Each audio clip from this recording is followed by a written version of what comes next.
till max 1 per kund, eller hur? Jag är 7 år. Fryst kyckling 6,90, max 1 per kund.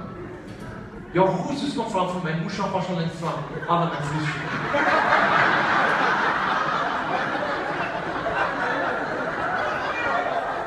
Alltså det här är så jävla pinsamt. Som 7-åring behöver stå i den jävla kön med en kyckling. Alla mina finska kompisar är ute och leker. Står det där jävla, det är pinsamt alltså. Till slut har man passerat i alla fall, köttet när kommer ut. Säker kycklingen i farsans bagage. Fan vad pinsamt jag går härifrån. Farsan, pappa, var kycklingen någonstans? Det var max 1 per kund. De har 5 kassor.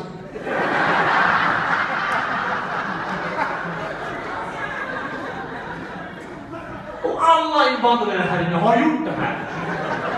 Och alla ni svenskar här inne har sett invandrarna här inne göra det. Så 5 minuter senare, då står man i kassan bakom. Alla 7 syskon, morsan, farsan är från en kyckling. Och vet du Gud att den här kursörskan inte ska vända sig om och känna igen mig. Vi ska göra 4 gånger till.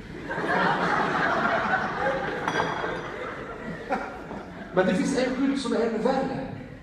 Och där det står max 1 per hushåll.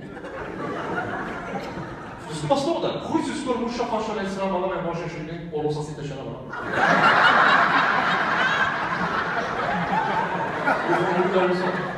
Jag